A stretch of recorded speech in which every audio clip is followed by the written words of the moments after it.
Hello दोस्तों, आज हम लोग नंबर सिस्टम की शुरुआत करेंगे। तो आपका सबसे पहला सवाल होगा कि हमने पिछले वीडियो में परसेंटेज पढ़ा, तो फिर हम नंबर सिस्टम की शुरुआत क्यों कर रहे हैं बिना उसको खत्म की। तो पहले उस पर हम चर्चा करते हैं कि नंबर सिस्टम की शुरुआत हम क्यों कर रहे हैं और परसेंटेज को हमने पूरा क्यों नहीं किया।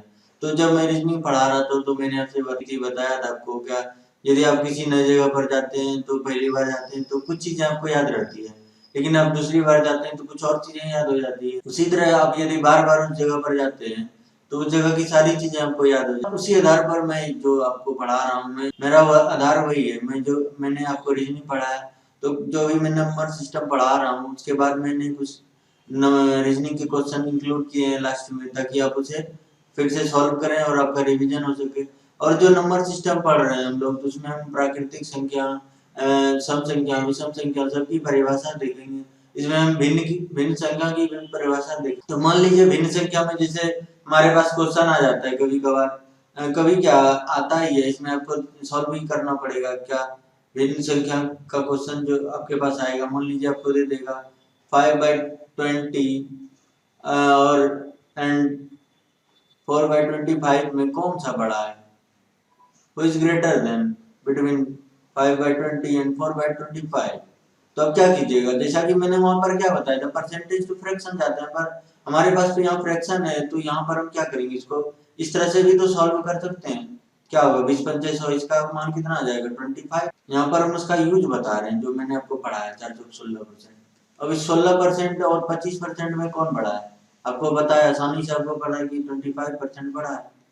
तो इस आधार पर भी हम इसको सॉल्व कर लिए। अब क्या करते हैं नॉर्मल तरीके से, अब क्या करते हैं, अभी यदि मैंने आपको नहीं पढ़ाया होता तो अब क्या करते, 1/5 करते, क्योंकि अब 25 एलसीएम निकालते। पहले तो आप एलसीएम निकालते, 20 और 25 का एलसीएम निकालते, देखते कितना आ रहा है। तो क्या करते, 500 के 20, बचे 25। अब कुछ कट नहीं रहा है, 4 25 2500। तो अब देखते हैं कि आप 100 में कौन सा संख्या से गुना करेंगे, बीच में जो 100 हो जाएगा, तब आप इसको 5/100 करते। और सॉरी, क्योंकि ऊपर गुना किया, नीचे ऊपर दोनों गुना करना पड़ता है। फिर आप करते 4/25 इंटू 2500 के 100, 4 ऊपर, तो आप देखते 416 और 2500। इस तरह बहुत बड़ा प्रोसेस, आपको लंबा प्रोसेस करना पड़ता है, एलसीएम लेना पड़ता। फिर आप इसको इक्वल करते, आप देखते 16 और 100 दोनों के नीचे है, 25 और 16 में 25 बड़ा है, तो ये बड़ा हो गया हमारा ये वाला फ्रैक्शन। तो आप इस तरह हल करते हैं, लेकिन मैंने आपको जो परसेंटेज पढ़ाया था उसका यूज करके आप यहाँ से आसानी से देख सकते हैं। तो जो भी चीजें मैंने पढ़ाई है उसको मैं लेकर चलूंगा साथ साथ, जितनी भी चीजें मैंने पढ़ाई है पीछे, उसको मैं छोड़ूंगा नहीं कि परसेंटेज मैंने पढ़ा दिया फिर मैंने वो बस उसका यूज की उस रास्ते पर लेकर जा रहा हूँ बार बार आपको, ताकि आप उसको याद रखें, आपको सारी चीजें याद हो जाए, भूले नहीं। तो चलिए देखते हैं नंबर सिस्टम में आज हमारे पास क्या है, आज हम क्या इसका क्या क्या पढ़ने वाले हैं नंबर सिस्टम में। तो पहले हम नंबर सिस्टम का जो भी इंट्रोडक्शन होता है, जो भी इसके अंदर जितने प्रकार की संख्याएं होती है उसकी चर्चा करेंगे आज हम लोग। उसका जो परिभाषा होता है, जो उसका उसको देखेंगे। तो जैसे पहला हमारा है प्राकृतिक संख्या, नेचुरल नंबर जिसको कहते हैं प्राकृतिक संख्या। तो इसका जो परिभाषा है वो है, एक से शुरू होकर गिनती में आने वाली संख्याएं प्राकृतिक संख्याएं कहलाती। अब एक से शुरू होकर, अब जितना भी आप चल जाइए, 1 2 3 4 5 6 7 8 9 10, जितना अनंत तक जाना है, देख रहे हैं यहाँ पर आप आसानी से डॉट डॉट डॉट डॉट होते हुए ये अनंत तक जा सकता है। तो ये हमारा प्राकृतिक संख्या हो गया। अब आ गया पूर्ण संख्या, होल नंबर। तो क्या कहता है प्राकृतिक संख्या, प्राकृतिक संख्या क्या था, एक से शुरू होकर इंफिनिटी तक जा रहा था। ये इंफिनिटी का सिंबल है इस तरह का, ये थोड़ा टेढ़ा हो गया। अब 8 लिखते हैं, बस आप उसको, ये आप वर्टिकल 8 इस तरह लिखते हैं, उसको आप हॉरिजॉन्टली कर दीजिए, ये हो जाएगा इसका सिंबल। तो पूर्ण संख्या क्या है, प्राकृतिक संख्या के साथ अब यदि शून्य को सम्मिलित कर लेते हैं उसमें, तो वो हमारा पूर्ण संख्या हो जाता है, 0 1 2 से लेकर फिर इंफिनिटी तक। फिर क्या है पूर्णांक संख्या, इंटीजर्स नंबर। अब प्राकृतिक संख्या में शून्य शून्य शून्य शामिल हुआ तो वो हो गया पूर्ण संख्या। और जब प्राकृतिक संख्या में आप ऋणात्मक संख्याओं को भी शामिल कर लेते हैं तो उन्हें पूर्णांक संख्या कहते हैं। पूर्णांक संख्या क्या हुआ, देखिए तीनों परिभाषा एक दूसरे से जुड़ी हुई है। यहाँ पर क्या था, गिनती की संख्या को प्राकृतिक संख्या कहते हैं, और प्राकृतिक संख्या में यदि 0 को ज्वाइन कर दें तो वो पूर्ण संख्या हो जाती है। और 0 और गिनती की संख्या के साथ साथ यदि माइनस वाला जो भी है, -1, -2, -3, -4, -5, 6, 7 जो भी माइनस का है, उसको सम्मिलित कर लिया जाए तो वो पूर्णांक संख्या हो जाती है। तो तीनों एक दूसरे से ज्वाइंट है। आप इसे आसानी से ध्यान रखेंगे तो इसमें कोई प्रॉब्लम आपको होने वाली। अगला जो परिभाषा हमारा है सम संख्या, इवन नंबर्स, उसमें क्या है, वे प्राकृतिक संख्या जो 2 से भाग देने पर पूर्णतः विभक्त, यानी उसमें कंप्लीट वो कट जाता है, डिविजिबल हो जाता है, तो वो क्या, कुछ शेष नहीं बचे, कुछ नहीं, तो वो क्या, वो सम संख्या कहलाता है। जैसे 2, 4, 6, 8, 10, 12, 14, 16, इसी तरह 2 का गैप होते जाएगा, वो सारी सम संख्या कहलाएगी। विषम संख्या क्या है, और नंबर्स, वह प्राकृतिक संख्या है जिसमें 2 से भाग देने पर पूर्णतः विभक्त ना हो, कुछ शेष बचेगा तो फिर एक बचेगा, क्योंकि 2 से भाग दे रहे हैं, 3 विशेष नहीं बचेगा, क्योंकि 3 शेष बचेगा तो एक बार तो 2 से उसको काट सकते हैं ना, तो एक शेष बच जाए उसमें किसी भी संख्या में भाग देने पर 2 से, तो वो हमारा विषम संख्या हो गया। अब है रूढ़ एवं अभाज्य संख्या, प्राइम नंबर्स, एक से बड़ी ऐसी प्राकृतिक संख्या है जो एक या स्वयं से विभाजित हो, रूढ़ या अभाज्य संख्या कहलाते हैं। एक से बड़ी, एक को हम यहाँ पर इंक्लूड नहीं करेंगे। एक से बड़ी वो प्राकृतिक संख्या है। प्राकृतिक संख्या क्या कहते हैं, गिनती की संख्या को प्राकृतिक संख्या कहते हैं। 1, 2, 3, 4, 1, 2, 3, 4 जो गिनती तक, उसको प्राकृतिक संख्या, उसको एक से बड़ी, एक को छोड़कर जो भी संख्या है, यदि वो उसमें भाग दिया जाए तो सिर्फ उससे और 1 से भाग लीजिए। जैसे हमारा 2 ले लीजिए, 2 को क्या करेंगे, 2 से भाग देंगे तो कटेगा, 2 में 1 से भाग देंगे तो 2 हो जाएगा एक बार में। और यदि किसी नई संख्या से भाग दें तो फिर ये इसमें भाग लगने वाला नहीं है। इसी तरह 3 है, 3 को 3 से भाग दे सकते हैं, 3 को 1 से भाग दे सकते हैं, 3 को 2 से भाग दें, उससे छोटा है तो लगेगा नहीं। तो उसका तो यही है रूढ़ एवं अभाज्य संख्या, जो स्वयं से विभाजित हो, एक और स्वयं से विभाजित हो, वो रूढ़ एवं अभाज्य संख्या कहलाती है। अगला हमारा है भाज्य एवं यौगिक। भाज्य संख्या, दूसरा नाम है यौगिक संख्या है, तीसरा नाम है संयुक्त संख्या है, चौथा है समिष्ट संख्या है। ये चारों कंपोजिट नंबर का एक इसका हिंदी मीनिंग है। तो इसमें क्या है, ऐसी प्राकृतिक संख्या, प्राकृतिक संख्या मतलब गिनती की संख्या जो एक या स्वयं के अतिरिक्त दूसरी संख्याओं से विभाजित हो, उन्हें भाज्य या यौगिक या संयुक्त समिष्ट। तो वहां पर क्या हो रहा था, अभी क्या हो रहा था, 2 को सिर्फ 2 और 1 से भाग दे सकते थे, लेकिन ये क्या कहना चाह रहा है, कंपोजिट नंबर जो है वो कहना चाह रहा है कि स्वयं से तो लग ही जाएगा। जैसे 4 है, मान लीजिए 4 में 4 से तो लगेगा, 1 से भी लगेगा, किसी और एक से, मिनिमम एक और संख्या से यदि भाग लग जाए तो वो हमारा कंपोजिट नंबर हो जाएगा। तो जैसे अब 4 में 2 से भी भाग लग जाएगा, कम से कम 3 से नहीं लगे, कम से कम 2 से तो लगा, एक संख्या से तो लगा, कम से कम एक और संख्या से भाग यदि लग जाए तो वो हमारा भाज्य संख्या है, रूढ़ संख्या है, यौगिक, सॉरी रूढ़ तो नहीं लगने पर भाज्य संख्या है, यौगिक संख्या है, संयुक्त संख्या या समिष्ट संख्या, इंग्लिश में आप बोले तो उसको कंपोजिट नंबर्स बोलते हैं। तो इसका ये हो गया उदाहरण 4, 6, 8, 9, 10, क्योंकि इसमें 4 में 4 से तो लगेगा, 1 से तो लगेगा, 2 से भी लग जाएगा, 6 में 1 से लगेगा, 6 से लगेगा, 2 से लग जाएगा, 3 से लग जाएगा।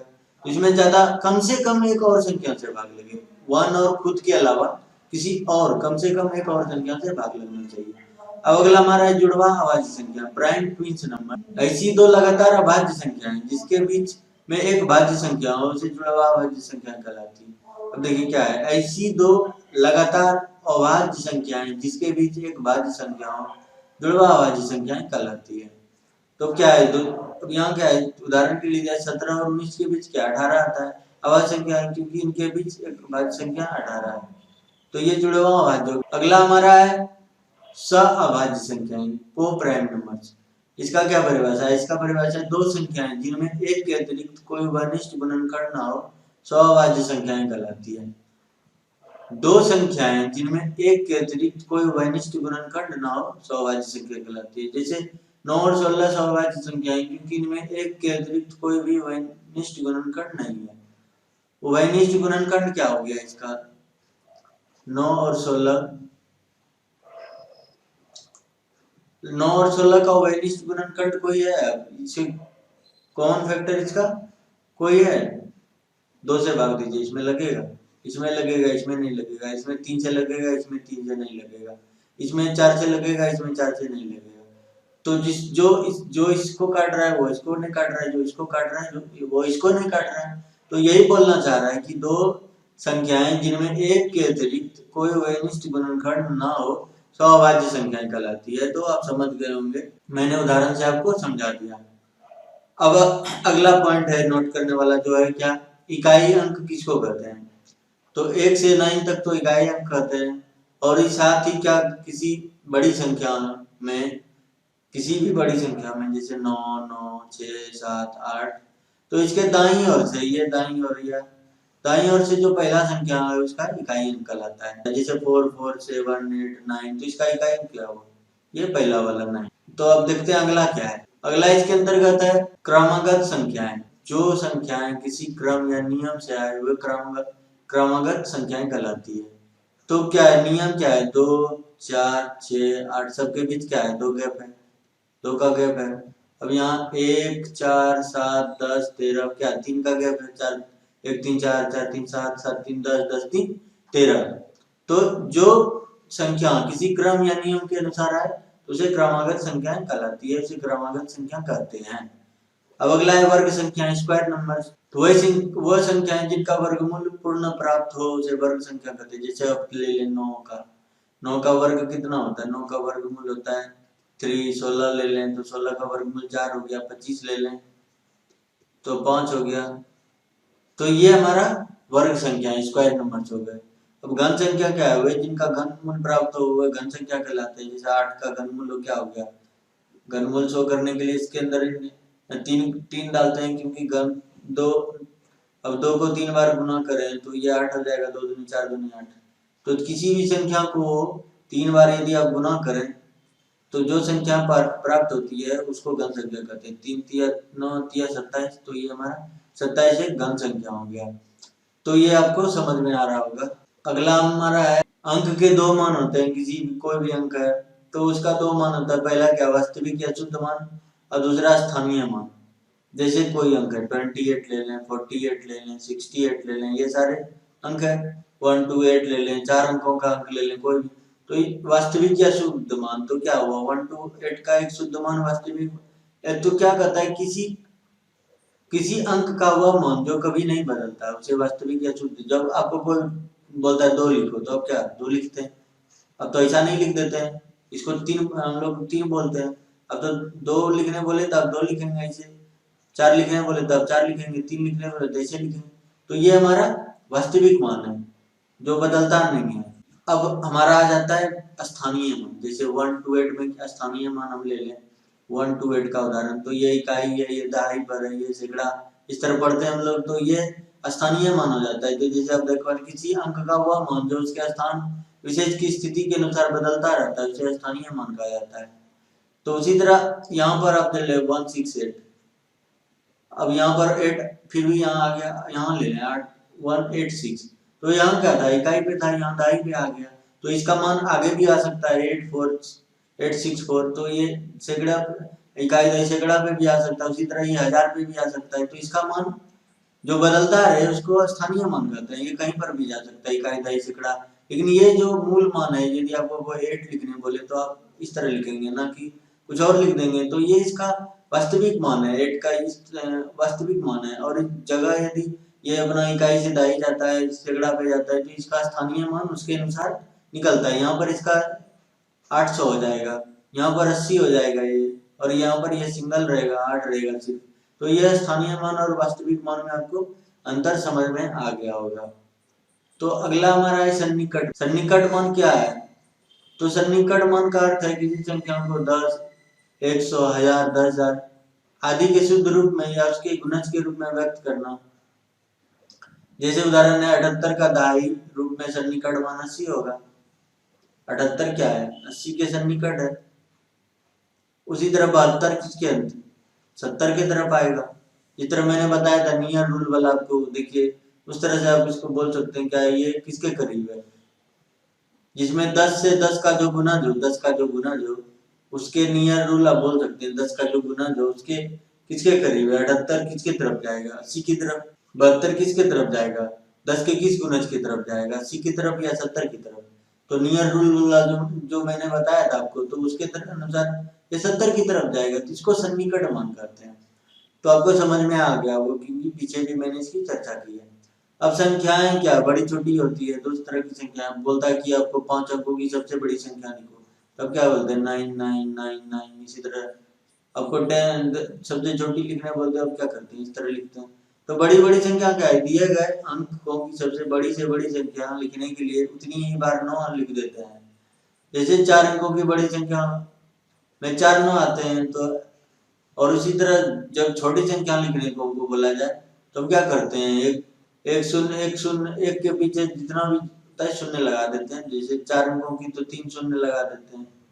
तो यही है, 2 अंकों की छोटी से छोटी संख्या है, के आगे शून्य लग, यहाँ 2 अंकों की बात, तो एक के आगे 1 शून्य लग गया, 2 हो गया, 3 होगा तो 2 शून्य लग जाएगा, एक के पीछे उतने शून्य लगा देंगे। एक जैसे 3 बोलेगा तो 2 शून्य एक के पीछे लगा देंगे, 4 बोलेगा तो एक के पीछे 3 शून्य लगा देंगे।